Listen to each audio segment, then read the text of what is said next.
Magandang araw. I enjoy niyo ang kuwento. Lahat. Makikiraan. Makikiraan po. Excuse me, bulong ni Yumi. Habang sumisingit sa pagitan ng mga empleyadong naglalakat na parang mainantok na pagong. Unang araw sa trabaho. At late na agad ako. Sa kanyang kamay. Binabalansin niya ang isang tray na may 2 kape, isang para sa kanya. At ang isa ay para magpa-impress sa boss na hindi pa niya nakikita. Si Victor, ang lalaking ayon sa mga balibalita, ay may karisma ni Squidward at kasing tamis ng kalamansi. Dumaan siya sa reception desk. Sinusubukang umiti sa dalaga sa counter, pero nadulas ang kaliwang takong niya sa makintap na sahig lobby. Tumalon ang tray, at sa reflex niyang saluhin ito, lalo siyang nawalan ng balanse, at tila ba sinadya ng tadhana, o isang parusa ng langit, saktong lumitaw sa harapan niya, ang isang matangkat na lalaki. Naka-perfect tailored suit. Seryoso ang muka. At naglalakad na parang pati ang gravity ay yumuyuko sa kanya. Si Victor de Leon. Lumipat ang 2 kape. Bumuang ang perpektong arko sa ere bago saktong bumagsak sa dibdib at necktie ng lalaki. Kumalat ang mainit na likido, nag-iwan ng kayumaging mansa sa suit na malamang ay nakakahalaga ng higit sa 55,000. Tumigil ang bulungan sa reception area. Kahit si Kuya Lito, ang security guard na nag-scroll sa phone niya, ay napatingin na parang nag-abang ng eksena sa teleserye. Nanigas si Yumi, mabilis ang pahinga. Palipat-lipat ang tingin mula sa mansa sa suite papunta sa mukha ng boss. Ibinaba ni Victor ang tingin niya sa kanyang dibdib at dahan-dahang binalik ang tingin kay Yumi. Ang katahimikan sa pagitan nila ay mas mabigat pa kaysa sa basang tela. Pagkatapos, sa isang sandali na matatawag lang na professional suicide, pagpatay sa sariling karera. Bigla siyang nagsalita. At least bumagay sa suit mo. Premium latte yan, kaya wag kang mag-alala. Isang sabay-sabay na singhap ang umalingaw-ngaw sa lobby. Kumunot ang noni Victor, matigas ang panga. Hindi siya mukhang lalaking sanay makarining sarkasmo, lalo na ang tanggapin ito. Ikaw? Simulan niya. Ang boses ay mababa, matatag, at punong inis. May ideya ka ba kung anong ginawa mo? Lumunok ng malalim si Yumi. Natapunan kong kape ang suit mo, pero technically pinataas ko ang value niyan. Premium coffee yan eh, pilit siyang ngumiti ng alanganin. Dahan-dahang kumurap si Victor, parang sinusubukang magdesisyon kung isa ba siyang matapang na empleyado o isang taong nasisiraan ng bait. Custom-made suit ito mula sa Italy. Mas mahal pa ito sa taon ng sahot mo. Kinagat ni Yumi ang labi niya. Tingnan mo na lang ang bright side. Gayon, babango ka na. Isang alon ng gulat ang dumaan sa mga empleyado. May isang bumulong sa likod. Diyos ko po!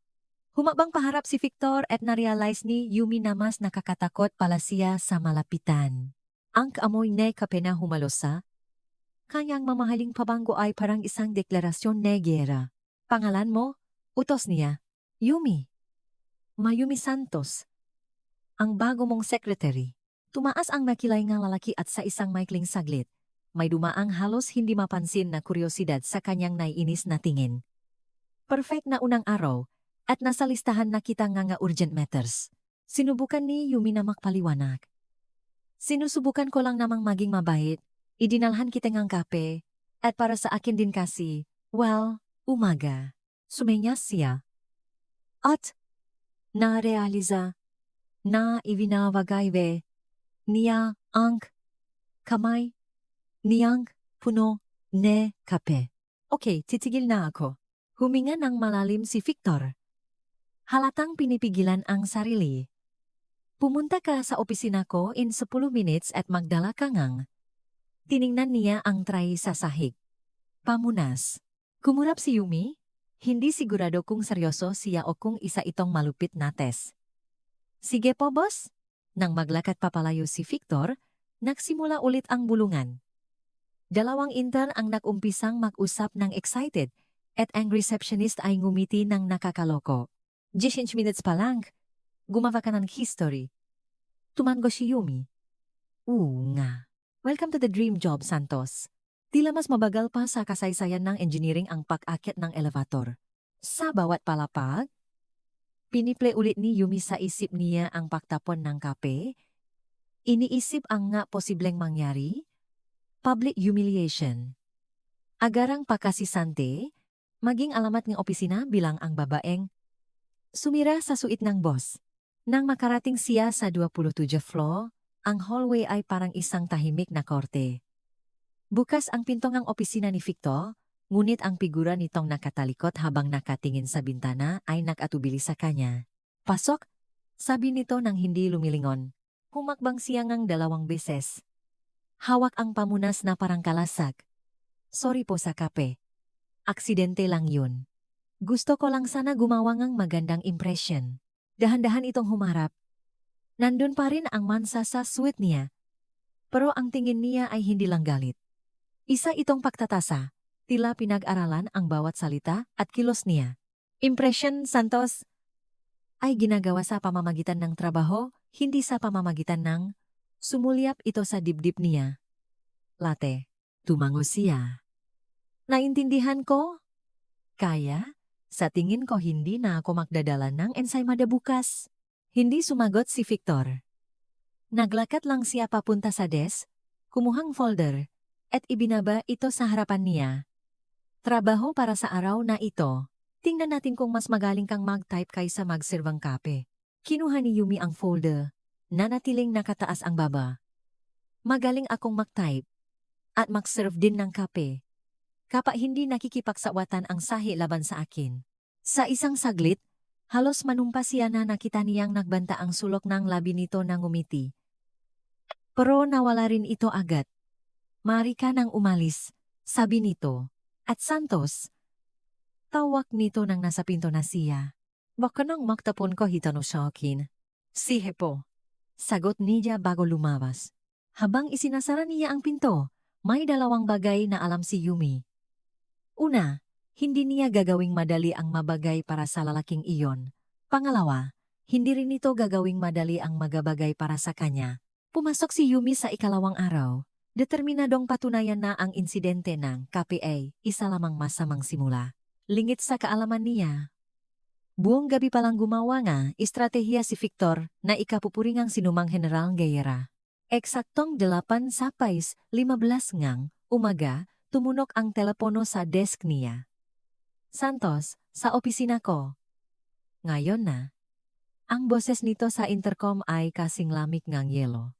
Bumuntong hininga siya inayos ang blouse at naglakad sa hallway. Napansin niya kung paano siya tingnan ng mga empleyado na may halong kuryosidad at awa. Para silang nanonood ng isang taong naglalakad papunta sa sarili nitong burol. Upo.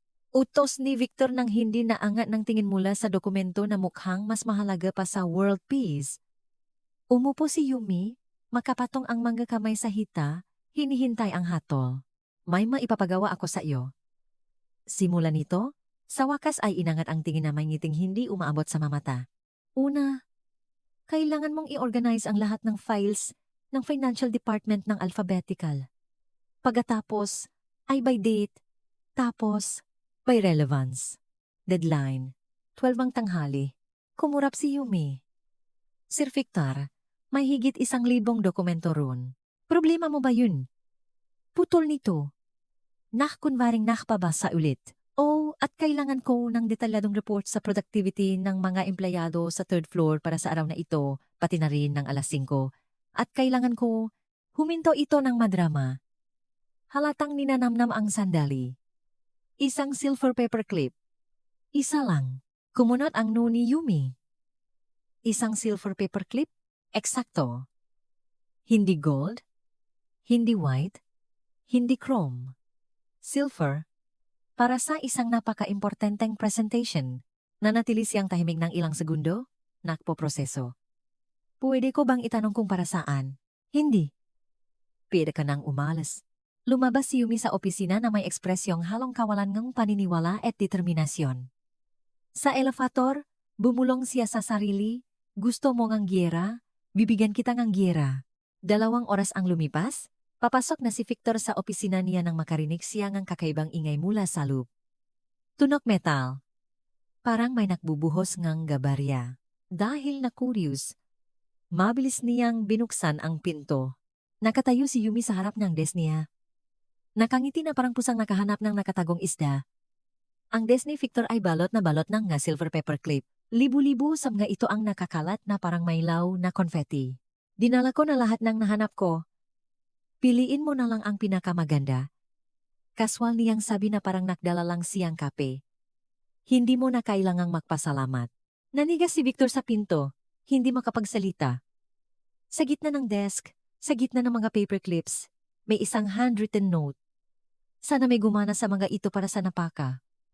Importante mong presentation. Santos, ano ito? Ang silver paperclip na hinihingi mo. Sagot nito. Pinapanatili ang sarkastikong ngiti. Magsimulang magtipon ng palihim ang ilang empleyado, sa labas ng glass wall, nakbubulungan ng excited. Tiningnan ni Victor ang desk, tapos kay Yumi, tapos sa desk ulit, isang halo ng inis, at pakabigla, ang duman sa mukha nito. Paano ka nakakuha ng ganito karaming silver paperclip? Nanghiram ako sa ilang opisina sa building. Tuwang-tuwa silang tumulong nung nalaman nilang para kay Victor de Leon ito. At ang productivity report, kumuha si Yumi ng folder mula sa ilalim ng braso niya at ipinatong sa tanging walang kalat na sulok ng desk. Tapos na, may colorful charts pa at lahat. Lumalabas na ang third floor ay 23% mas productive kapag may access sila sa masarap na kape at background music. Interesting find. Mabilis na binuklat ni Victor ang folder. At laking gulat niya nang makita itong napakayos at detalyado. At ang mga financial files, nakayos na alphabetically, chronologically, at by relevance. Masyadong madali, kaya nagdagdag din ako ng categories by cover color at by document thickness. Hindi mo alam kung kailan magagamit, yun. Ang katahimikang sumunod ay nabasak lamang ng tunok ng paperclip na nahuhulok mula sa desk ng subukang sumandal ni Victor. Ginawa mo lahat ito sa isang umaga at may oras ka pa para mag-lunch. By the way, sabi ni Yumi. Tinitingnan ang relo. Nagdala ako ng sandwiches. Para sa team. Nasa pantry. Kung may gusto. Isang excited na bulungan ang kumalat sa mausyosarong empleyado.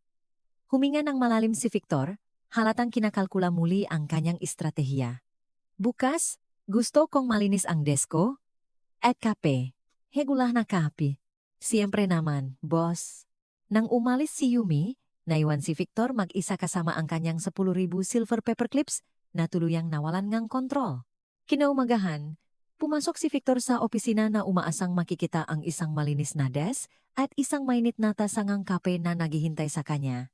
Sa halip, nakita niya ang isang tray ng mga gourmet donuts na nakayos na parang art piece. Hindi ito ordinaryong donuts. Ang ising sa bawat isa ay bumubuong letra at kapag pinagsama ay may mensahe. Ang leader nagbibigay inspirasyon. Ang boss ay masungit. Nakatayo si Victor habang nakatitig sa matamis na obra nang lumitaw si Yumi sa pinto. Good morning! Naisip kong kailangan mo ngang kaunting asukal para patamisin ang mood mo, Sir Victor. Ang mga donuts na ito ay galing sa isang sikat na bakery sa BGC Gourmet. Naisip kong babagay sa refined taste mo. Kumuha si Victor ng isang donut. Napansin ang perpektong icing. Ikaw ang nagdekoratin nito. Gumugol ako ng 2 oras sa bakery para turuan ang panadero. Sabi niya hindi pa rin siya nakagawa ng donuts na may motivational messages. Motivational? Isa itong modern leadership technique. Inspirational Sweets, nabasa ko sa isang article ng Asian Institute of Management Journal. Kinagatan ito ni Victor. At kahit pilit niyang pinipigilan ang reaksyon, kailangan niyang aminin na masarap ito. At ang kape? Oh, akala ko nagde-detox ka sa caffeine. Nabasa ko sa isang lugar na ang mga executives ay nag-adopt ng healthier habits. Lumabas siya ng kwarto. Iniwang inis si Victor. Mag-isa kasama ang kanyang philosophical donuts at decaf coffee. Sa baba sa reception, kakaiba ang sigla. Nagkukumpulan ang mga empleyado, nakbubulungan ng excited. Si Kuya Lito, ang guard, ay nag-set up ng betting board kung saan pwedeng hulaan ng matao ang eksaktong araw kung kailan masisisante si Yumi. Sa Biyernes ang taya ko, sabi ni Clara mula sa IT. Walang tatagal ng 5 araw na pinagmumuhang tanga si Sir Victor. Hindi ko alam Bulong ni Eric mula sa marketing. Mukhang nag-enjoy siya. At honestly siya rin. Anong ibig mong sabihin? Hindi mo napansin? Kahapon? Tumawa siya nung lumabas si Yumi kasama yung nga paperclips. Nakita ko? Sa glass. Umiling si Clara. Hindi tumatawa si Victor de Leon. At best, ngumingiti siya kapag may sinisisanta siya. Si Kuya Lito, habang nagbabantay, ay nagdagdag negetaya sa board. Lunes, Clara. Ngunit ang hindi napansin ng lahat ay si Victor. Nakatayo sa taas habang pinapanood ang eksena sa security cameras. At ang talagang hindi nakita ni Numan ay ang totoong ngiti na itinago niya sa likod ng kamay niya habang kinakagat ang kanyang ikalawang donut para sa umagang iyon. Opisyal nang nagsimula ang giyera. At sa unang pagkakataon matapos ang maraming taon, nag-enjoy si Victor sa trabaho. Makalipas ang ilang araw, ang boardroom sa 30th floor ng De Leon Enterprises ay hindi pa kailanman naging ganito katense. 5 malalaking investors, yung nga tipo na nagdedesisyon ng kapalaran ng kumpanya habang nag-almusal, ay nakaupo sa paligid ng mahogany table. Habang inaayos ni Victor ang tie niya, sa ikatlong pagkakataon, sa loob ng 2 minuto, walang kapintasan ang suite niya. Bawat gusot ay diretso, bawat butones ay kumikinang, sa perpeksyon. Ang alam ko ang lahat na wahana inubog niya sa paglipang ngamgataon ay maigpit na nakakabit, parang isang invisible na baluti. Mga Gino, simula ni Victor, pinindot ang remote para simulan ang presentation. Ang mga numero natin nung nakarang quarter ay nagpapakita ng 15% growth sa lahat ng strategic areas. Si Eduardo Tuason, isang gray-haired na investor na may gold rim na salamin, ay naglipat-lipat ng makapapel na may seryosong ekspresyon. Sa tabi niya, si Sofia Lim ay nagsusulat sa tablet, habang ang tatlong lalaki ay pinag-aralan ang screen ng may profesional na atensyon. Impressive, Victor, sabi ni Tuazon. Ang mga resultang ito ay lagpas sa ating initial projections. Ngumiti si Victor. Ang uriong ngiti na nakareserba para sa mga siguradong panalo. Efficiency ang trademark namin. Bawat miyembrong team ay may gut na pinili para ay maximize ang productivity.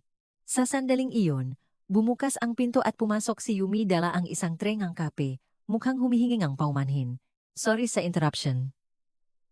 Sabi niya.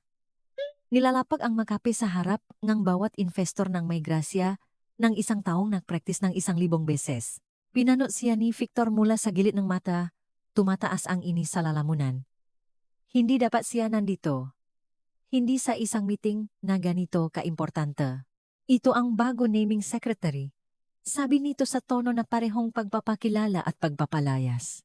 Nag-adjust pa siya sa ating mga questionable efficiency standards. Huminto si Yumi habang iniabot ang kape kay Sofia Lim. Sa isang saglit, mas mabigat pa sa hanging bago bumagyo ang katahimikan sa kwarto. Questionable? Ulit niya.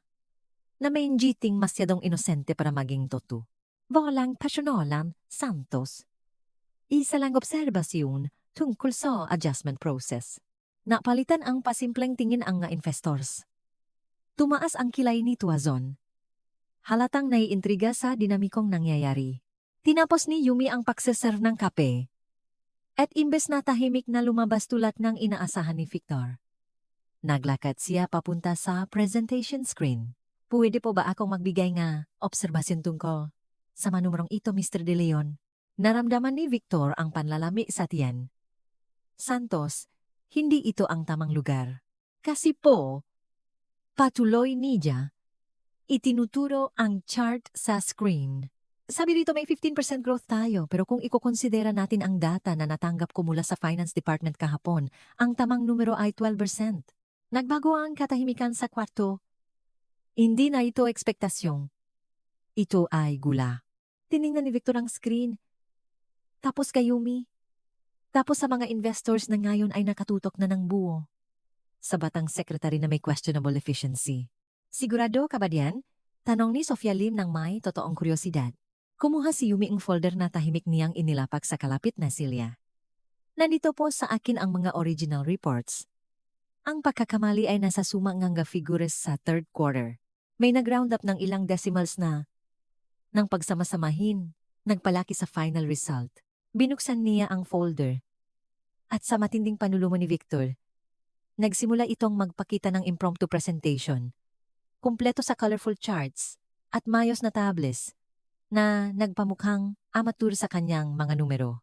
Tingnan niyo po, sabi niya, tinuturo ang isang hand-drawn chart na napakadetali. Kung ihiwalay natin ang resulta by department at i-adjust ang margins of error, ang totong growth ay 12%. Maganda pa ring resulta, pero mas makatotohanan. Sumandal pa harap sitwasyon. Pinag-aaralan ang mga papel na inilatag ni Yumi sa mesa. Tama ba ang mga calculations na ito? Garantisado po.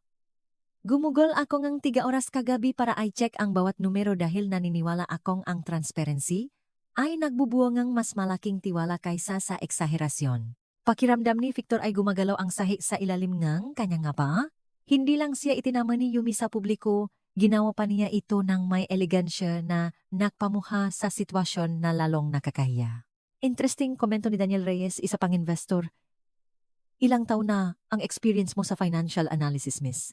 Yumi Santos po. At sa toto lang, wala po. Communications ang degree ko. Pero hindi nagsisinungaling ang mga numero. Kahit sino pa ang magbasa nito. Dun na nangyari. Nagsimulang tumawa si Tuazon. Hindi isang formal na pagtawa, kundi isang totoong halahak na umaling-aw-ngaw sa conference room na parang kulok. Diyos ko, sabi niya habang pinupunasan ang matang panyo. Ang batang ito ay mas mahalaga pa sa kahit anong stock sa kumpanya mo, Victor. Ngumiti ang ibang investors, halatang ali na ali. Binuklat ni Sofia Lim ang nga charts ni Yumi na may halatang paapruba. Hati si Victor sa kagustuhang magtago sa ilalim ng mesa o hilahin si Yumi para maktos. Toto ang inis niya, pero may iba pa. Isang bagay na ayaw niyang kilalanin bilang pahanga. Well, sabi niya, sinusubukang bawi ng control. Humihingi ako ng paumanhin sa hindi planadong interruption. Interruption? Umiling si Tuazon. Paglilinaw yon. Mas gusto ko ang tapat na numero kaysa sa makukulay na pantasya anumang araw. Nagsimulang ayusin ni Yumi ang kanyang nga papel. Iwan ko na po kayo para makapagpatuloy ng payapa. Gusto ko lang makasigurong tama ang impormasyon ng lahat. Teka, sabi ni Sofia Lim. Ikaw mismo ang gumawa ng charts na ito? Opo, gumamit lang po ako ng basic Excel at counting creativity sa kulay. Gaano katagal mong ginawa? Nag-isip si Yumi. 2 oras po kagabi pagkatapos ng trabaho. Tumango si Reyes. Impressed. Victor, mukhang nakahanap ka ng isang diamante. Pinanood ni Victor si Yumi na maglakad papunta sa pinto at sa isang saglit naktama ang paningin nila. May hamon sa mga mata nito. Pero mayroon din tila isang tahimik na tanong.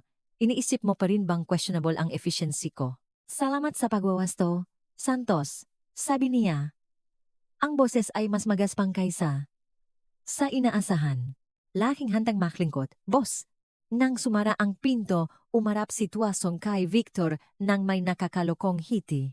15 taon na akong nag-invest sa mga kumpanya at ngayon lang ako nakakita na secretary na itinama ang CEO sa publiko nang may ganyang klase ng class. I promote mo siya o ihahire ko siya. Pilit na tumawa si Victor. Nasa trial period pa siya. Kung ako sa iyo, gagawin ko ng permanen yan bago niya marealis ang sarili niyang halaga. Nagpatuloy ang meeting ng walang insidente, pero halos hindi na makafocus si Victor. Abala ang isip niya sa pagprosesong nangyari. Hindi lang siya hinamon ni Yumi sa publiko. Ginawa niya ito ng may husay, talino, at kumpiyansa na halos maging kapangahasan. Nang tuluyan nang umalis ang mga investors, naiwan mag-isa si Victor sa kwarto, nakatingin sa charts na nakalimutan ni Yumi sa mesa. Hindi lang ito tumpak. Ang ito ay brilliant. Sa unang pagkakataon matapos ang maraming taon, may nakpawala ng balanse niya. At ang pinakanakakagambalang bahagi ay hindi na niya alam kung gusto niyang ang pahiganti o kung gusto niyang malaman kung ano pang mga sorpresa ang itinatago ni Yumi Santos. 3 araw na ang lumipas simula nung insidente sa conference room, at nagsimulang makapansin si Yumi ngang bagay na hindi niya binigyan ng pansin noon. Oh! Mas madalas tumawa ang maempleyado kapag nandiyan siya, pero may isang anino sa kanilang mata na nananatili kahit sa masayang sandali. Huwebes noon, halos alas 7 ng gabi nang magdesisyon siyang magstay late para tapusin ang ilang reports. Halos walang tao sa building. Tanging ang ugong ng aircon at malayo-layong tunog ng vacuum ang bumabasak sa katahimikan. Si Aling Rosa, mula sa cleaning crew, ay naktutulak ang kanyang car sa hallway nang batiin siya ni Yumi. Hi, Aling Rosa. Gabi na po ah. Ngumiti ang ginang na nasa 50 na. Ngunit napansin ni Yumi na hindi umabot sa mga mata nito ang ngiti. Lagi naman akong ginagabi. Iha, simula nung binawasan nila ang team namin, bawat isa sa amin 2 palapak ang nililinis. Tumigil sa pagtatype si Yumi. Binawasan ang team. Sumulyap si Aling Rosa sa paligid. Parang natatakot na baka nakikinig ang ngapader. 6 na buwan na ang nakalipas, sabi ni Mr. De Leon cost optimization daw. Tinanggal din nila ang health card, HMO namin. Ngayon basic na lang. Yung health card, dati maganda yun ah. Covered ang dental salamin mga ganun. Ngayon nakibit balikat ito, tanggap na ang kapalaran. Pinakakasya na lang namin. Nakaramdamin na hesikip sa dibdib si Yumi. At ang ibang empleyado. May cuts din ba para sa kanila? Hininaan pa ni Aling Rosa ang boses. Yung 3rd floor tinanggalan ng food allowance. Yung itim wala ng transportation allowance. At wala na ring snack sa pantry tuwing alas 3 ng hapon. Bakit? Cost-cutting do. O sabi nila. Nanatiling tahimik si Yumi, pinoproseso ang impormasyon. Habang si Victor ay gumagastos sa isang suit ng higit pa sa kinikita ni Aling Rosa sa loop 2 buwan, nawawalan naman ng basic benefits ang nga empleyado na nakukumahok mabuhay. Aling Rosa, pwede ba magtanong? Bakit hindi kayo magreklamo? Tumawa ang ginang, pero walang sigla ang tunog. Magrereklamo kanino? Si Mr. De Leon hindi naman kilala sa pagtanggap ng suggestions at mahirap mahanap ng trabaho ngayon. Tinitiis na lang namin. Umuwing may buhol sa tiyan si Yumi ng gabing iyon. Inakala niya na si Victor ay isang arogante at mahirap pakisamahang boss. Ngunit ang malamang binabawasan niya ang benepisyo nga, taong nahihirapang mabuhay habang rumarampa, siya suot ang Italian sweets niya ay nagpabago sa lahat. Kinaumagahan, dumating si Yumi ng mas maaga ng 2 oras. May misyon siya. Pakpatak ng alas 8, nang magsimulang dumating ang maempleyado. May nakita silang kakaibang eksena sa pantry. Naroon si Yumi, nakasuot ng improvised na apron na gawa sa paper towels, namimigayng mainit na pandesal at totong kapeng barako. Hindi ang kulay kapeng likido na madalas lumabas sa makina. Morning, Clara, bati niya sa taga-IT. Nag-alok ng mainit pang tinapay.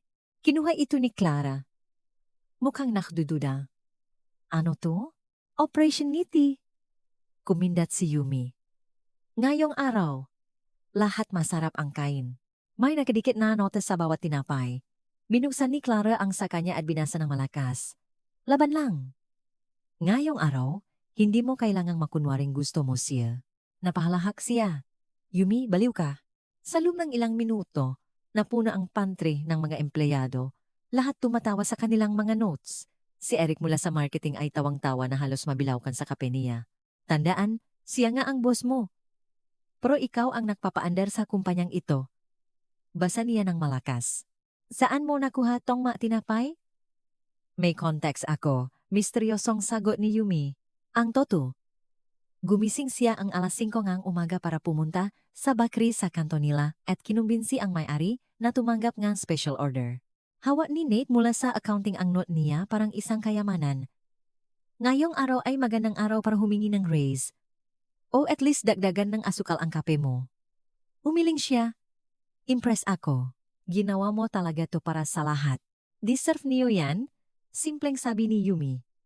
Nagtatrabaho kayo ng maayos para umandar tong lugar na to? Ito lang ang kaya kong gawin? Dumating si Aling Rosa sa pintong pantry. Nakasuot pa rin ng uniform. Agad siyang binigyan ni Yumi ng 2 tinapay. Isa sa iyo, isa kay Elsie.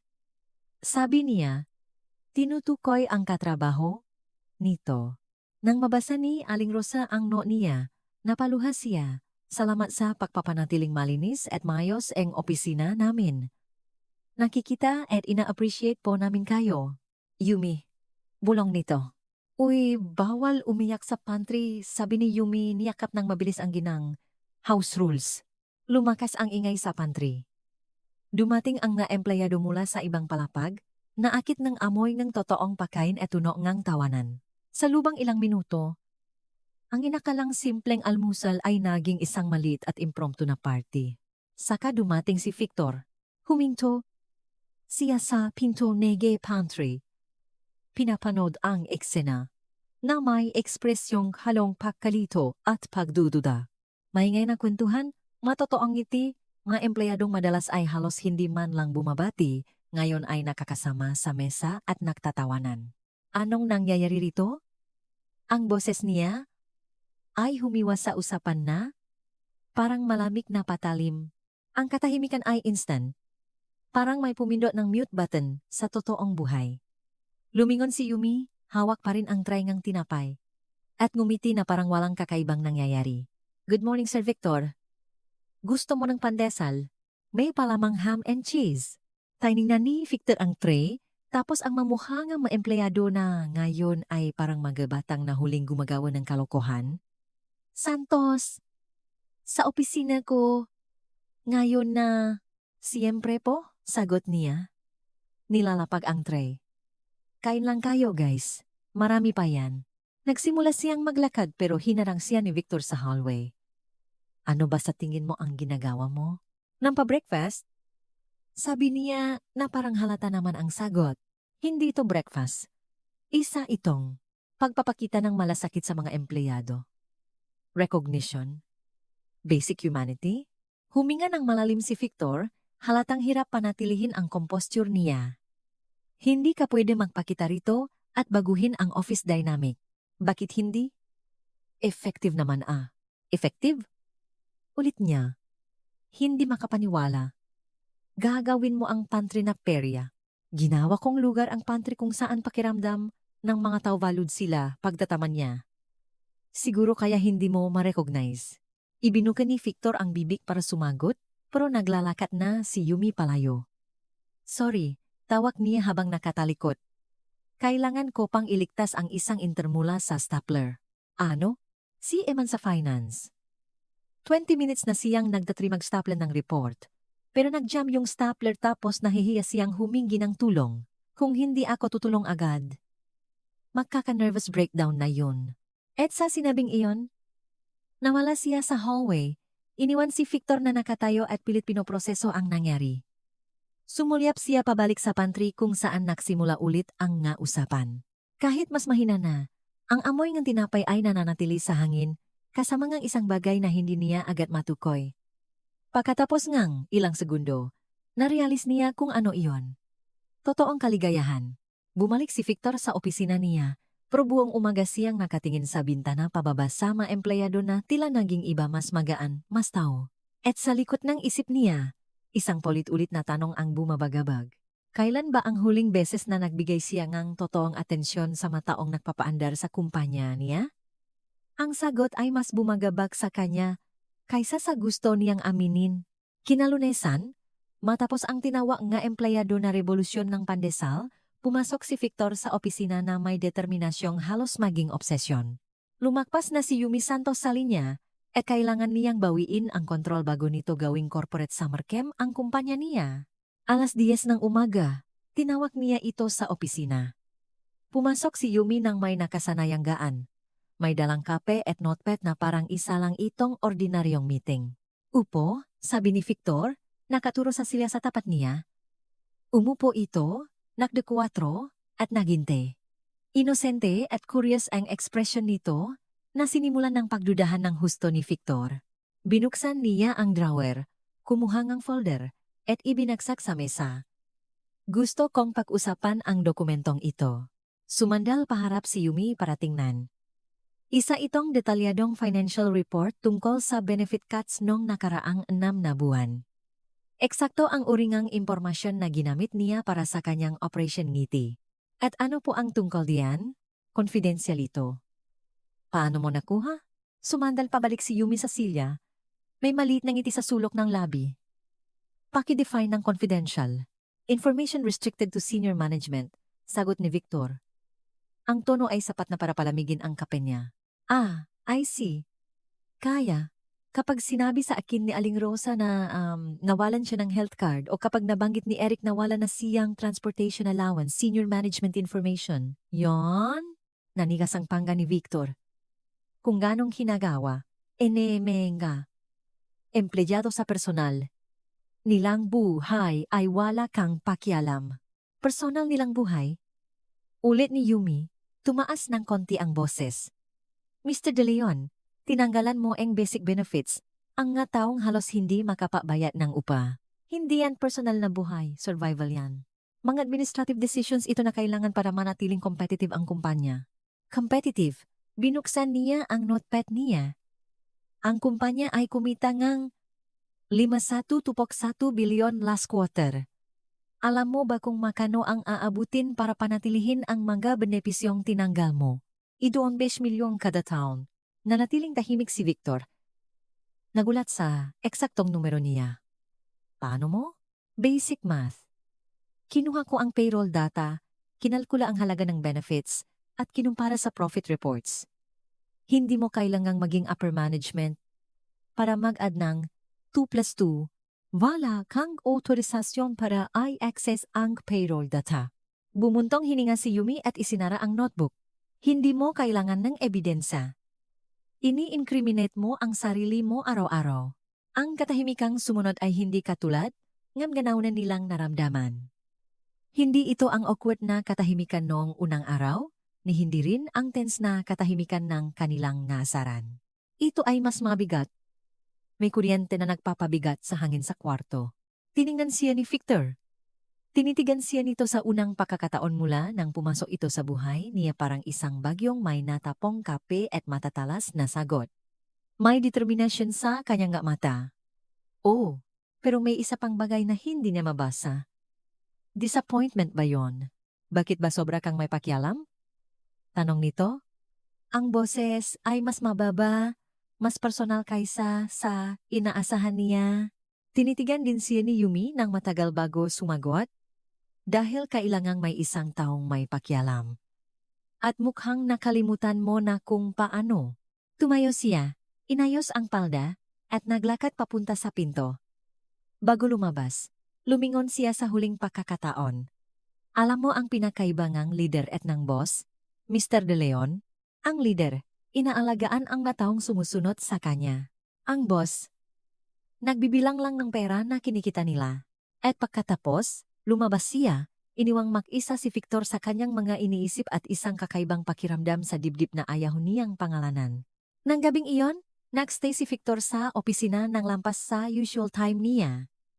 Hindi dahil may urgent na trabaho, kundi dahil hindi niya mapigilang isipin ang pinag-usapan nila nung umaga. Umaalingaw-ngaw, sa isip niya ang masalite ni Yumi parang isang makulit na eko. Sinubukan niyang kumbinsihin ang sarili na mali ito, na ang desisyon niya ay purely professional at kailangan.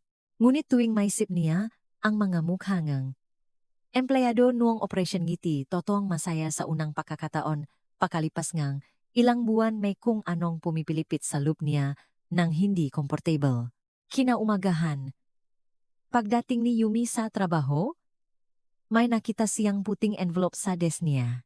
Walang pangalan ng sender, pangalan lang niya. Nakasulat sa isang eleganteng sulat kamay ng lalaki na agad niyang nakilala. Sa loob ay isang simpleng card na may isang linya lang. Dinner.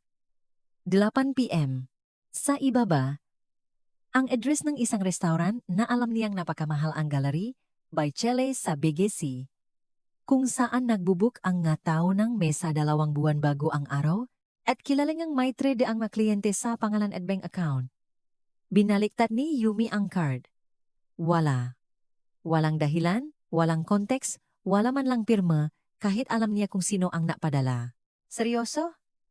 Bulong niya sa sarili. Buong umaga sinubukan niyang mag-focus sa trabaho, pero bumabalik ang isip niya sa imbitasyon. Isa ba itong pananakot? Proporsyonal na patibong? O iba pa? Dumaan si Olive mula sa accounting sa desk niya noong lunch break. Okay ka lang? Mukhang lutang ka? Nag-isip lang isang komplikadong desisyon, sagot ni Yumi. Work-related? Sumulyap si Yumi sa envelope na itinago niya sa drawer. Honestly, wala akong idea. Nang hapong iyon, sinubukan niyang basahin ang intensyon ni Victor sa pamamagitan ng pag-obserba sa kilos nito. 3 beses itong dumaan sa desk niya sa loob ng 2 oras.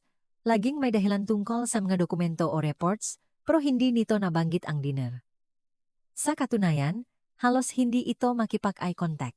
4:00, dumating si Eman, ang mahiyaing intern mula sa finance, dala ang tambakang papel.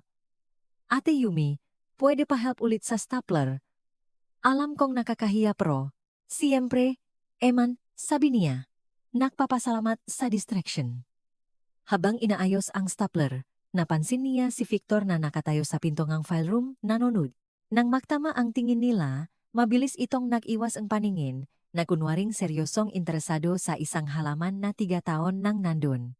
Alas 5:30 nang umuwi na ang karamihan. Nasa desk pa rin si Yumi, nakatingin sa envelope. Ang restaurant ay elegante, mahal, at tiyak na hindi lugar para pag-usapan ang productivity reports. Dumaan si Eric. Bit-bit ang jacket niya. Stay late? Tinatapos lang ang ilang bagay. Pagsisinungaling niya. Trouble in corporate paradise? Tumawa si Yumi sa kabilangan tension. Parang ganun na nga. Nang umalis si Eric, mag-isa na lang siya sa palapak. Tanging ang tunog ng elevator at aircon ang naririnig. Nasa opisina pa si Victor. Nakikita niya ang ilaw mula sa glass door. Kusi. Visitoista, lumabas na ito. Dumaan sa desk niya at huminto. Good night, Santos. Good night, Sir Victor. Nag-atubili ito sandali, parang may gusto pang sabihin, pero tumango na lang at dumiretso sa elevator. Hinintay ni Yumi na tuluyang mawala ang tunog ng elevator bago buksan ang drawer at kunin ulit ang envelope. Hinihipon niya ang mamahaling papel. Pwede pa siyang makapunta sa restaurant kung gusto niya. Ang tanong, gusto ba niya? Sa isang banda, pwedeng isa itong patibong baka gusto siyang ipahiya ni Victor sa publiko. Sa kabilang banda, may kung ano sa paraan ngang pag-alinlangan nito bago umalis, sa kalidad ngang katahimikan nila nung nakarang umaga, na nagpapahiwatig ngang mas malalim na motibo. Alas 7:50, nakatayo si Yumi sa harap ngang salamin sa chair ng nga babae, nagre-retouch ng lipstick at nag-isip kung ito ba ang pinakamatalino o pinakatangang desisyon sa buhay niya. Ang tanging paraan para malaman ay ang pumunta. Dumating si Yumi sa Gallery by Chele ng 8:05, sinadiyang malate, 5 minuto. Natutunan niyang ang sobrang maaga sa maalanganing sitwasyon ay mukhang desperado o labis na interesado. Ang restaurant ay eksakto sa inasahan niya. Soft lighting, mga masang may puting mantel, mga waiter na parang tahimik na sumasayaw, at menu na mas mahal pa yata sa upa niya sa bahay. Ang uring na lugar kung saan dinadala ng mayayaman ang ibang mayayaman para mas ma-impress ang lalong mayayaman? May reservation po ako, sabi niya sa maitreda. Isang lalaking nasa middle age na may perpektong profesional na ngiti. Panggalan po? Santos. Hindi nagbigay ng detalye si Victor. De Leon po, subo niya. Ah, opo. Table 46. Nandun na po si Mr. De Leon kasama ang ibang bisita. 6 people. Bumagsak ang tiyan ni Yumi. Naghanda siya para sa isang tense na hapunan sa pagitan ng 2 corporate adversaries. Hindi para sa isang disguised na business meeting. Dinala siya ng maitreda sa main dining room patungo sa isang round table malapit sa bintana na may magandang view ng makislap na BGC. Nandun si Victor, walang kapintasan sa kanyang navy blue suit, masiglang nakikipausap sa 4 na tao. Hindi kilala ni Yumi ang 2 middle-aged na lalaki, isang eleganteng babae, at isang nakababatang lalaki na halos kaedad lang nila. Nang makita siyang papalapit, nagliwa na ang mukha ni Victor ng isang ngiti na hindi pa niya nakikita noon. Hindi sarkastiko, hindi formal para sa meeting. Ito ay totoo-minded. At halos charming. Yumi, tumayo ito. Inaabot ang kamay, parang siya ang guest of honor. Mabuti na karating ka. Everyone, this is Yumi Santos, ang ating Director of Strategic Development. Director of Strategic Development? Pinanatili ni Yumi ang neutral na expression habang binabati ang mga estranghero, pero isinulat sa isip na kailangan nilang mausap ni Victor tungkol sa biglaang at peking promosyon na ito. Jonathan Lim. Lim Industries. Sabi ng unang lalaki, kinamayan siya ng mahigpit. Laura Bernardo, financial consultant, pakilala NG eleganteng babae. Samuel Lim, anak ni Jonathan. Sabi ng nakababatang lalaki na may friendly na ngiti. At ako si Carlos Reyes mula sa Reyes and Associates. Dagdag ng ikalawang lalaki. Umupo si Yumi sa upuang hinila ni Victor para sa kanya, pinipilit pa ring intindihin ang dinamiko ng gabi. Base sa usapan, lahat sila ay mahahalagang kliyente o potential business partners. Si Yumi ay naging instrumento sa pag-restructure ng 18 internal processes. Pagmamalaki ni Victor, nagbubuhos ng wine na malamang ay mas mahal pa sa lingguhang sahod niya. Ang mga innovative ideas niya ay nagbatas ng efficiency natin ng higit 20%. Muntik nang mabilawkan si Yumi sa wine. Efficiency na pinataas ng ideas niya? Ang lalaking nagtangkang magparesign sa kanya sa nakalipas na linggo ay ngayon gumagawa ng buong professional biography niya. Impressive, komento ni Laura. Business ba ang background mo? Sumulyap si Yumi kay Victor na nakatingin sa kanya ng may inaasahan at tila natutuwang expression. Actually, communications po ang degree ko, matapat na sagot niya. Pero naniniwala akong ang organizational efficiency ay may malaking kinalaman sa malinaw na komunikasyon at pag-intindi sa pangangailangan ng matao. Interesting perspective, sabi ni Jonathan Lim. Pwede mo bang ipaliwanag? Uminga ng malalim si Yumi. Kung gusto ni Victor maglaro, makikipaglaro siya. Well, na-discover ko na ang karamihan sa productivity problems sa mga kumpanya ay hindi galing sa sirang sistema o kakulangan ng resources, kundi dahil sa mahinang komunikasyon sa pagitan ng management at staff. Kapag pakiramdam ng mga tao na pinapakinggan sila at valued sila, natural na mas mayos silang magtrabaho. At paano mo ito in-implement sa De Leon Enterprises? Tanong ni Carlos, alatang interesado. Tiningnan ni Yumi si Victor na mukhang curious ding marinig ang isasagot niya. Nagsimula kami sa maliit na hakbang community breakfasts. Recognition para sa individual work, transparency sa pagdedesisyon, uminom siya ng wine. At siyempre, pag-review ng mga policies na nakakasira sa morale ng team. Muntik nang mabilawkan si Victor sa sarili niyang wine. Policies? Sumandal paharap si Jonathan. Interesado. Mga hindi kinakailangang pagjut sa basic benefits, halimbawa. Nalaman namin na ang cost-benefit ng pagpapanatili nito ay mas maganda kaysa sa inakala namin. Ang tingin na ibinigay sa kanya ni Victor ay sapat na para tunawin ang yelo sa tubig niya. Pero umumiti si Yumi ng inosente at nagpatuloy. In fact, si Mr. De Leon mismo ang nagpumilit na i-review ito. Sabi niya mas gusto niya ng motivated na employees kaysa sa ilang libong dagdag sa bangko. Napakatalino! Sang-ayon ni Laura. Mas malaki ang nagiging gastos sa unmotivated employees sa long run. Eksakto ang naisip namin. Sabi ni Yumi, itinataas ang baso niya kay Victor ng may anghel na ngiti. Mayos na lumipas ang hapunan. Na-discover ni Yumi na magaling siyang makipag-usap tungkol sa business strategies kapag nasasabi niya ng totoo ang nga opinyon niya at halatang impressed ang mga kliyente. Si Victor naman, nasa mode na matatawag na Prince Charming attentive, nakaka-charm at paminsan-minsan ay nakakatawa. Sa pagitan ng main course at dessert nagkomento si Samuel Lim. Ang ganda ng team niyo. Bihirang makakita ngang ganyang chemistry sa pagitan ng CEO at Director of Development. Halos mapatawa si Yumi. Chemistry? 2 linggo silang psychological war. Ang sikreto, sabi ni Victor nang may pilyong tingin, ay ang makahanap ng taong hindi takot sumalungat sa iyo at hindi madaling ma-impress sa mamahaling sweet, dagdag ni Yumi na nagpatawa sa buong mesa. Sa katumuno ang telepono ni Victor. Tiningnan niya ang screen at nakbago ang expression niya. Excuse me. Sabi niya sabay tayo. Urgen lang. Kailangan ko itong sagutin. Lumayo siya. Nagsasalita ng mahina. Halata sa body language na may seryosong nangyayari. Pakalipas ang 5 minuto, Bumalik si Victor na tense ang muka. Lahat, pasensya na. Kailangan ko nang umalis. May emergency sa Cebu plan. Kinuha niya ang jacket niya. Yumi, pwede ba ikaw na? Siyempre, sabi niya kahit hindi niya alam kung saan siya umo. Great. Salamat sa gabing ito. Jonathan, mag-usap tayo sa Lunes tungkol sa kontrata. At sa sinabing iyon, nakmamadaling umalis si Victor, naiwan si Yumi sa mesa kasama, ang 4 na VIPs, at ang bill na malamang ay mas mahal pa sa unang kotse niya.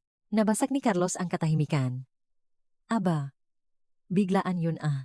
Classic, bulong ni Yumi. Masasarili niya. Tumawa si Laura. May problema ba sa boss? Sabihin na lang natin na komplikado ang working relationship namin. Lumapit ang waiter. The check, ma'am. Bumuntong hininga si Yumi sa isip. Siyempre, iniwan ni Victor ang bill sa kanya. Malamang parte ito nga. Elaborate test o ganti para sa usapan tungkol sa employee benefits. One moment, sabi niya, dumukot sa bag. Buti na lang nakahiram siya ang corporate card ni Victor mula sa desk nito nung nakaraang linggo, nagsabing kailangan para sa office supply purchase. Just in case, siyempre, here you go. Sabi niya inabot ang card ng nakangiti. Na-impress si Jonathan Lim. Swerte ang De Leon Enterprises na nandiyan kayong dalawa. Ngumiti si Yumi. Na-imagine na ang reaksyon ni Victor kapag nakita ang billing statement. Opo, sabi niya. Unforgettable team kami. Kinaumagahan, dumating si Victor sa opisina ng alas 7:30. Nayos na ang emergency. Sa Cebu overnight, isang problema sa cooling system na hindi naman naging malala. Pero ang talagang bumabagabag sa kanya ay hindi ang planta. Ito ay ang 50,000 na charge sa corporate card statement para sa isang hapunan. Nagawa ni Yumi Santos na gumastos ng 80,000 sa isang gabi at lumabas paring mukhang bida. Tinulak niya ang pinto ng opisina niya. Pinapraktis na ang direktang usapan tungkol sa professional boundaries at maling paggamit ng credit card ng kumpanya. Ngunit nanigas siya. Ang desk niya ay balot ng dilaw na sticky notes. Dose-dosine, nakadikit sa bawat sulok. Nilapitan ito ni Victor na parang sasabo ang mga notes. Tawagan si Mommy, basa niya sa una. Mag-practice ngang hindi nakakatakot ng ngiti? Sabi ngang isa sa monitor. Bumili ngang bulaklak para sa kahit kanino. Magsabi ngang salamat kahit isang beses man lang ngayon. Tandaan na ang nga empleyado ay tao? Hindi robot. Isipin mo na hindi lahat ng tao gumigising ng masama ang ugali by default. Naglakad si Victor sa paligid. Binabasa ang mga notes. May halong disbelief at amusement. I try ang regular coffee ng hindi nag-utos. Bigyan ng compliment ang isang tao nang walang hidden agenda. Wag takutin ang mga interns. At ang huli na nasa mismong screen niya, aminin na tama si Yumi kahit isang beses lang. May mahinang tawanan mula sa hallway. Tiningnan ni Victor sa glass wall at nakita ang isang grupo ng mga empleyado sa paligid ng desk ni Yumi. Nakbubulungan at naktatawanan parang mga high school students.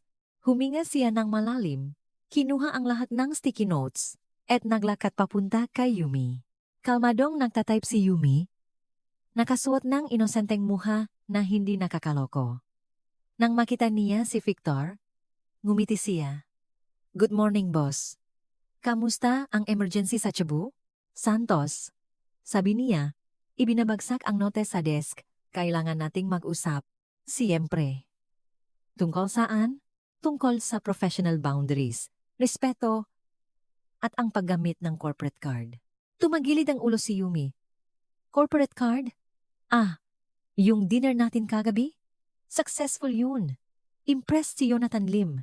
Sa tingin ko makoklose, natin yung deal. Isesenta. 000. Santos. Investment yan sa reputasyon ng kumpanya. Sagot niya ng walang pag-alangan. Tumawag na si Laura Bernardo kanina para sa consulting. At gusto ni Samuel Lim mag-set ng meeting. Money well spent. Sasagot na sana si Victor. Pero sumingit si Clara mula sa IT na mukhang nagpapanik. Yumi, pwede ba tayong mag-usap? Urgento. Puede bang in 2 minutes? Productive tong usapan namin tungkol sa financial efficiency? Actually, hindi. Bulong ni Clara pero sapat para marinig ni Victor. Tungkol to sa picture. Anong picture? Sabay nilang tanong. Luminggalinga muna si Clara bago ilabas ang phone. May nagpost ng picture niyong dalawa sa dinner kagabi sa WhatsApp group ng kumpanya. At, well, nagkaka-speculate ng mga tao. Inabot niya ang phone. Isang picture iyon nakuha sa malayo mula sa labas ang bintana ang restoran. Nagpapakitang nagtotos sina Victor at Yumi, parehong nakangiti. Hindi perfect ang quality pero malinaw na sila yun. Ang caption, Squidward nahanap na ang forever. Sa ibaba nito, ang mga comments. Kuya Lito, call the press. Eric, sabi ko na nga ba eh.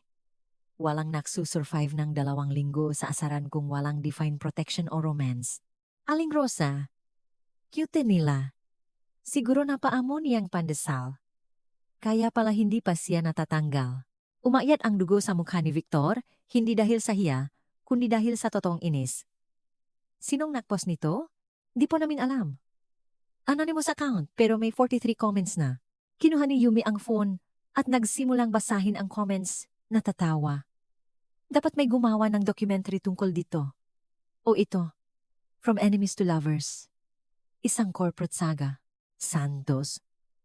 Boses ni Victor ay mapangganib na mababa. Oh, ang ganda nito. Nakahanap na siyang hindi takot sa kanya, mas beloved. Tumawa si Yumi. Ang romantic nila. No boss, tumingala siya. Ang tingin ni Victor ay hindi katulad ng dati. Hindi na inis, sarkasmo o galit. Isa itong mas matinding emosyon, mas personal, na parang lumakpas na siya sa isang linyang hindi niya alam na nag-exist. Sa opisina ko. Ngayon na, sabi nito, tumalikot. Ibinalik ni Yumi ang phone kay Clara. Don't worry, ako na bahala, bulong niya. Yumi, hawak ni Clara sa braso niya. Mukhang galit na galit siya. Lagi naman siyang mukhang galit. Natural state niya yan. Habang naglalakad siya papunta sa opisina ni Victor, napansin niyang palihim na pumuwesto ang nga empleyado para manut sa glass wallet na kwarto. Parang nag-abang ng susunod na episode ng teleserye. Nakatayo si Victor sa likod ng desk niya, nakatalikot. Nang pumasok si Yumi, hindi agad ito humarap. Isara mo ang pinto. Sumunod si Yumi, napansin ang pagiba ng tono nito. Hindi na ito ang inis na boss, mas kontrolado, pero mas mapangganib. Umupo ka. Nagdekwatro siya at naghintay. Humarap si Victor at nakita niyang may hawak itong diaryo ang Philippine Daily Inquirer. Nakita mo na ba to? Ibinaba nito ang diaryo sa mesa. Tiningnan ni Yumi ang front page ng business section at umikot ang tiyan niya. Naroon ang parehong picture mula sa WhatsApp. Ngayon ay in high resolution na. Ang headline, Victor De Leon sa isang romantic dinner. Pinaka-eligible na CEO ng bansa. Nahanap na ang pag-ibig. Yun lang ang nasabi niya. Ulit ni Victor, ang boses parang basa na salamin. Yan lang ang sasabihin mo?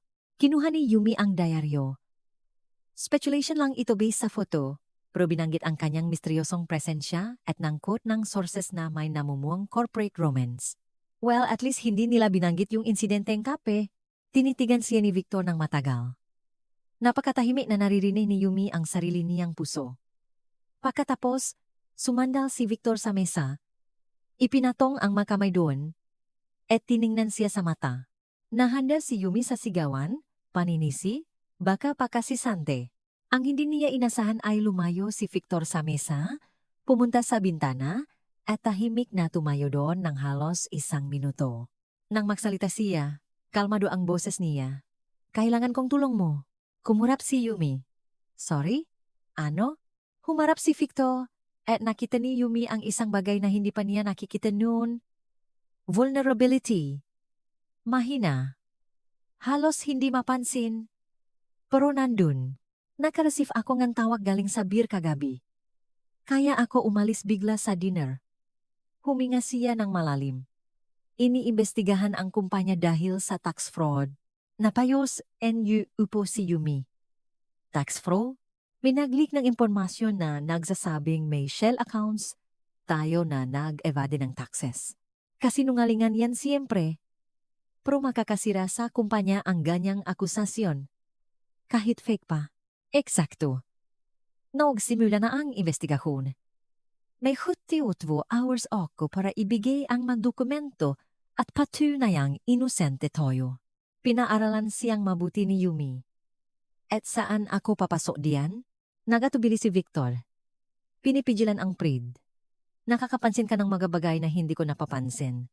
Patterns, inconsistencies.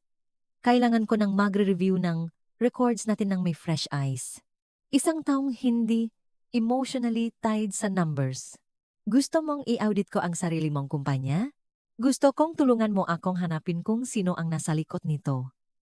Kasi may tao sa loop na nakleak ng info. At yung taong yun ay may access sa data na ilan lang ang nakakakita. Sumandal si Yumi sa silya. Si Victor de Leon, ang lalaking buong linggong nagpahirap sa kanya, ay humihingi ng tulong para isalba ang kumpanya niya. Bakit ako? May buong team ka ng accountants at internal auditors. Dahil ikaw lang ang sigurado akong hindi ka sabat.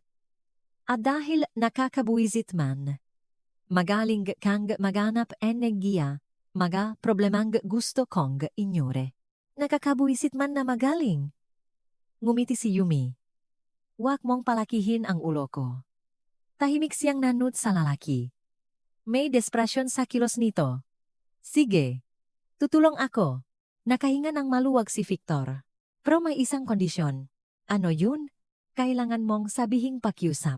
Tiningnan siya ni Victor na parang inutusan siyang sumayaw ng hubat sa lobby. Ano? Humingi ka ng tulong pero hindi ka nagsabi ng please o pakiusap.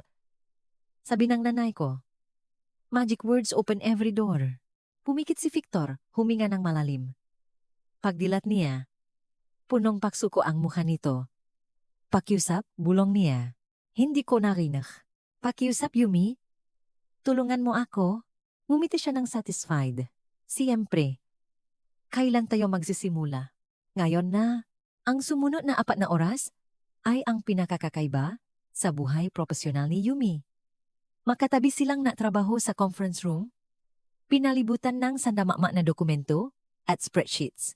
Ipinagbabal ni Victor ang pagistobo sa kanila. Tingnan mo. Sabi ni Yumi, itong mga monthly payments sa Tuason and Associates. Jonan milyon a month, buwan-buwan sa nakalipas na 2 taon. Lumapit si Victor para tingnan at napansin ni Yumi ang banggo niya isang mas personal at mas banayad na amoy kaysa sa pabanggo niya. Tuason and Associates. Bulong niya. Ngayon ko lang narinig. Ang serbisyo ay General Strategic Consulting. Masyadong malabo. At may iba pa, patuloy ni Yumi. Nagsimula ang payments na ito eksaktong 1 linggo matapos mong iklose ang deal sa Lim Industries. Tumigil sa pagsusulat si Victor. Si Jonathan Lim? Yung zadi na kagabi? Coincidence? Hindi ako naniniwala sa coincidence. 1 oras pa silang nagtrabaho at napansin ni Yumi ang maliliit na bagay kay Victor. Ang habit nito ngatin, ang dulo ng ballpen kapak malalim ang inisip. Ang pagdododle ng shape sa gilid ng papel. At ang pakakadikit ng gakilay nito pag may nakitang interesting na parabang cute. Santos, biglang sabi niya, bakit ka pumayag na tulungan ako? Honestly, dahil kahit ikaw ang pinakamasamang boss na walang empathy, hindi kita nakikitang kriminal. Tumawa ng mapakla si Victor. Thanks. I think. At dahil, patuloy niya, kung may gustong manira sa kumpanya, sisirain din nila ang buhay ng empleyado dito. Sina Aling Rosa, Eman, Clara, Eric. Hindi nila deserve na mawalan ng trabaho dahil sa kalokohan ng iba. Tinitigan siya ni Victor. May pakialam ka talaga sa kanila, no? Siyempre. Tao sila, hindi numero. Ako? Lumabas ang tanong bago pa niya mapigilan. Nagulat si Yumi sa pagka-vulnerable ng boses nito. Anong ibig mong sabihin? Wala. Kalimutan mo na. Bumalik si Victor sa mga dokumento. Victor. Tawag ni Yumi. Ginagamit ang first name nito sa unang pagkakataon na patingin ito. Tao ka rin, at ang mga tao deserve ng second chances. Para sa isang sandali, nagiba ang katahimikan. Anditans, kandi halos komportable. Tapos tumunog ang phone ni Victor de Leon. Pinano ni Yumi ang mukha nito na napalit papuntang takot. Naintindihan ko. Pupunta kami. Binaba niya ang tawag. Abogado ko yun. Gusto makipag-meeting bukas ng umaga ng mga auditors. May nahanap na raw silang irregularities. Walang masabi si Yumi. Halos ating gabi na nang makita ni Yumi ang isang folder na nakatago sa likod ng personal file drawer ni Victor. May nahanap ako, sabi niya. Inilalabas ang naninilaw na folder na may label na personal VL. Hindi siguro yan relevant sa investigation, sabi ni Victor mula sa malayo. Pero binuksan ito ni Yumi at nanigas. Sa loob ay mga lumang newspaper clippings at photos na walang kinalaman sa negosyo. Unang picture ay isang 10-year-old na bata. Mag-isa sa isang malaking birthday party. May malaking cake, pero walang ibang bata. Victor, ibalik mo yan, matigas na sabing lalaki. Pero tiningnan pa ni Yumi. Clippings ng tagapagmana ng De Leon Fortune. Mga picture sa events na laging mag-isa. Si Victor o katabi ng seryosong matatanda. Isa pang picture. 15-year-old si Victor, nakatanggap ng academic award. Nasa stage siya hawak ang plaque, pero walang audience, puro bakanteng upuan. Oh my God, bulong niya. Santos, sabi ko ibalik mo yan. Nakita niya sa mata ni Victor ang hiya. Nahihiya ito sa isang childhood na sumisigaw ang kalungkutan. Yung nga magulang mo, nasaan sila? Nagtatrabaho. Laging nagtatrabaho, lumapit si Victor at isinara ang folder. Naniniwala ang tatay ko na hindi kailangan ng atensyon ng gabata, kundi istruktura. Sang-ayon naman ang nanay ko. At may kaibigan? Mahirap magkaroon ng kaibigan kung homeschool ka na may private tutors at uma-attend lang ng events na ikaw lang ang bata. Naramdaman ni Yumi ang pakirot ng puso. Biglang-bigla, ang pagiging arogante nito at kakulangan sa pakikisama sa mga empleyado ay nakaroon ng saysay. Victor, ayoko ngawa mo. Putol nito. Nasa akin na lahat ng mabibilingang pra, maliban sa mga bagay na hindi nabibili nito. Huminga ng malalim si Yumi. Kailangan niyang basagin ang tensyon. Well, sabi niya ng medyo pasigla. At least naiintindihan ko na kung bakit ang pangit mo, makipag-small talk. Napatingin si Victor gulat sa pagbabago ng tono. Ano? Hindi ka na-practice? Ang mga bata natututo sa paglalaro at pakikipag-away. Ikaw dumiretso ka sa business meetings kasama ang mga seryosong matatanda. Ngumiti ng bahagya si Victor. Pinapsychoanalyze mo ba ang childhood ko ngayon? Pinapaliwanag akong bakit. Socially traumatized ka. Umupo si Yumi sa dulo ng mesa. Pero don't worry, may cure diyan. Practice. At may ideya ako para pagsabayin ang dalawang bagay. Kinuha niya ang dokumento tungkol sa Tuazon and Associates. Nalaman ko na mag-host sila ng charity event sa Sabado Art Auction. At pupunta tayo. Tayo? Bilang mag-couple. Dagdag ni Yumi. Kailangan mong matutong mag-socialize. At kailangan kong makapasok sa event na yan para malaman kung sino ang nasa likod ng Tuazon and Associates. Perfect. Yumi, kalokohan yan. Bakit? Hindi mo ba kayang makunwaring gusto mo ako kahit ilang oras lang? Hindi sa kanan. Nakaatubili ito. Hindi. Ako makaling sa kanitong bahay. Social events. Small talk. Makunwaring normal. Naramdaman ni Yumi ang pagmamahal para sa mahinang lalaki sa likod ng CEO image. Relax, ngiti niya. Acting lang too. And bright side? Ang galing ko kayang makunwaring hindi kita naiinis. 3 weeks na akong nagpa-practice. Tumawa ng tutu si Victor, ang unang beses na narinig ito ni Yumi. Nakakaryasure ba yan? Siyempre. Kung kaya kong makunwaring hindi nainis sa iyo, kaya mo rin akong itolerat. At kung may makakilala sa atin dahil sa diaryo, mas maganda. Iisipin nilang normal na date natin yun. Vin-vin. Umiling si Victor pero nakanggiti. balo ka, at socially traumatized ako. Perfect team na tayo. So, deal. Sige. May isang tanong lang ako. Ano? Marunong ka bang sumaya? Pamumutla ni Victor. Bakit? Dahil laging may sayawan sa ganyan. Huwag kang mag-alala. Sabi ni Yumi papalabas. Kung na-survive mo ang malungkot na kabataan para maging successful CEO, matututunan mo rin ang basic walls.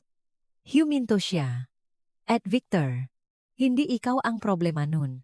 Mga magulang mo ang nawalan na pagkakataong makilala ang isang magaling na anak. At iniwan niya itong mag-isa kasama ang isang kakaibang pakiramdam sa dibdib na hindi nito matukoy. Kinabukasan, pumasok si Yumi nang may misyong I practice ang laughing girlfriend act. At natutuwa siyang asarin si Victor. Good morning, mahal. Sabi niya. Ipinapatong ang kape sa desk nito ng may napakatamis na ngiti. Muntik may buga ni Victor ang tubig na iniinom niya. Santos, anong ginagawa mo? Nagpa-practice. Babe, huwag masyadong tense. Baka pumanggit ka. Bulong niya. Yumish. Sulyap ni Victor sa mga empleyadong nanonood na ngayon. Dumaan si Eric. Napaamo niya talaga si Sir Victor. Pumasok sila sa opisina. Anong ginagawa mo? Rehearsing? Sabi mo hindi ka comfortable. Kaya tinutulungan kitang masanay. Tingnan mo ang staff. Tingin nila humanized ka na. Dati nakakatakot kang boss? Ngayon nakakatakot kang boss na may girlfriend na tumatawag sa iyong mahal. Bago makasagot si Victor, kumatok si Rachel. Mr. De Leon? Nasa line 2 po ang auditors. Sinagot ito ni Victor at dumilim ang muka. Naintindihan ko. 3 p.m. Binaba niya. May nahanap pa silang irregularities. Bank transfers. Binaba niyon sa 6 na buwan, papunta sa mga ghost accounts. Kanino ba pupunta yon? Sino ang may access sa financial system bukod sa'yo? Tanong ni Yumi. Ang CFO, si Samuel Lim. Napatigil silang dalawa. Si Samuel Lim. Anak ni Jonathan Lim na nandun sa dinar. Hindi. Si Samuel Lim ay ang CFO natin. 5 years na siya dito. Kumunod ang noo ni Yumi. Pero sa dinner, napakilala siyang anak ni Jonathan Lim. Kinuha ni Victor ang personnel file. Tingnan mo tong picture. Ito ang Samuel Lim namin. Victor. Yan din ang lalaki sa dinner kagabi. Katahimikan. Nandun siya sa dinner. Dahan-dahang sabi ni Victor. Narinig niya ang usapan natin tungkol sa efficiency, sa cut benefits, at nandun siya nang umalis ako dahil sa emergency. Kaya alam niyang hindi ka babalik. Hindi siya anak ni Jonathan Lim. Isa siyang empleyado na nakukunwaring iba. Binuklat ni Yumi ang file. Tingnan mo tong reference letter. Ang address ni Samuel Lim sa dating trabaho ay pareho sa Tuason and Associates. Siya ang nag-set up ng fake consulting firm. Nang makita ni Victor ang buong pangalan ni Samuel, namutla siya. Samuel Lim Bernardo. Diyos ko, Yumi. 20 taon ko na siyang kilala. Samuel Bernardo. Nakiba siya ng apelyido. Kababata ko siya ang nag-isa kong kaibigan. Bumaksa ang tiyan ni Yumi. Nakita niya ang lungkot sa mukha ni Victor. Pinakanulo, siya ang tanging taong pinakatiwalaan niya.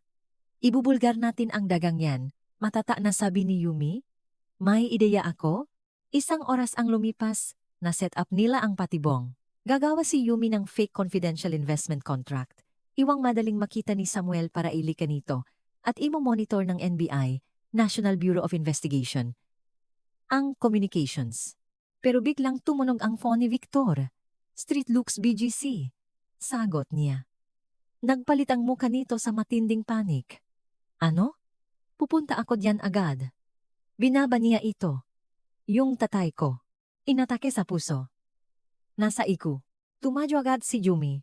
Pumunta ka na. Pero ang plano, ang patibong? Hinawakan ni Yumi ang makamay nito. Ako nang bahala.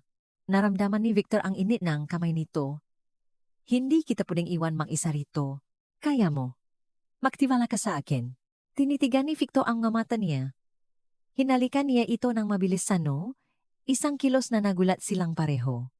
Salamat, bulong nito bago tumakbo palabas. Hinawakan ni Yumi ang no niya, tapos nag-focus ulit sa misyon. Ang sumunod na 6 na oras ang pinakamahaba sa buhay niya. Minonitor niya si Samuel, nakipag-coordinate sa NBI. Pagsapit ngang alas, 7 gabi, nahulog si Samuel sa patibong. Nang arestuhin ito, nanunod si Yumi mula sa conference room. Bumalik si Victor ng alas 1:00 ng gabi, pagod pero relieved. Stable na ang tatay niya. Nagawa mo mag-isa. Ikaw ang sumalba sa kumpanya. Ikaw ang sumalba sa akin. Sabi nito, trabaho ko, yon, ngiti niya. Hindi. Lumapit ito. Higit pa doon yon. 3 araw matapos arestuhin si Samuel, normal na ulit ang lahat. Ang secretary ay naging bida ng opisina, at ang CEO ay naging madalas ngumiti. Mr. De Leon, nandito na po si Michael Bautista para sa 2 p.m. meeting. Anunsyo ni Rachel. Pumasok ang isang lalaking nasa 30s na matangkad at may confident na ngiti. Yumi, medyo tense ang boses ni Victor. Ito si Michael Bautista ng Bautista Investment Group. Michael, si Yumi Santos, ang aming Director of Strategic Development. Kinipkip ni Michael ang kamay ni Yumi. Impressive ang nagawa mo kay Samuel. Sana makausap kita maya-maya. Napansin ni Yumi ang paghihigpit ni Victor sa tabi. Sa kapehan sa kanto, sa Starbucks, diretsong nag-offer si Michael. Hindi ako nandito para kay Victor. Nandito ako para sa'yo. Gusto kita ngalukin ng executive director position sa kumpanya ko. 115 million na sweldo a year, performance bonuses at full creative freedom. Kumurap si Yumi. 10 beses iyon ng sahot niya ngayon. Pag-iisipan ko po. Nang bumalik sila, parang territorial cat si Victor, sabi nga ni Olive. Nung dumala ulit si Michael kinabukasan, lumaban si Victor. Yumi, kailangan kitang isama sa meeting sa Tokyo next week at ipopromote kitang vice president, sabi nito ng malakas para marinig ni Michael. Nang umalis si Michael, sabi ni Yumi, Tokyo, Vice President, seryoso, anong in-offer niya sa'yo? Ayokong mawala ka. The raw honesty caught her off guard. Hindi ito tungkol sa pera. Victor, tungkol saan? Tungkol sa kung saan ako kabilang. Biyernes ang hapon. Nag-out ng maaga si Yumi. Nagpunta siya sa building ng Bautista Investment Group sa BGC. Michael, maganda ang offer mo, pero nasa De Leon Enterprises ang pwesto ko.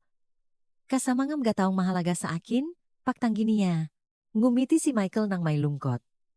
Dahil sa kanya, no? Sana ma-realize niya kung gaano siya kaswerte. Biglang bumukas ang pinto. Pumasok si Victor na parang bagyo. Michael Bautista, mag-usap tayo. Pipigilan ko siyang gawin ang pinakamalaking pagkakamali sa buhay niya. Victor, anong ginagawa mo? Sigaw ni Yumi. Hindi ka pwedeng umalis, Yumi.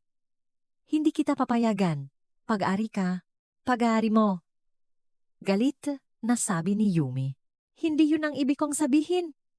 Ang ibig kong sabihin ay hindi ko maimaginan ang kumpanya. At ang buhay ko, nang wala ka, umalis si Michael. Offer still stands kung magbago ang isip mo, Yumi. Victor, next time bulaklak dalhin mo. Wag ganyan. Pag-alis nito, hinarap ni Yumi si Victor. Pumunta ako rito para tanggihan siya. Dahil na-realize kong sa De Leon Enterprises ako nararapat. At sa'yo, ikaw na tanga ka. Tapos susugot ka rito na parang possessive CEO. Uwi na ako.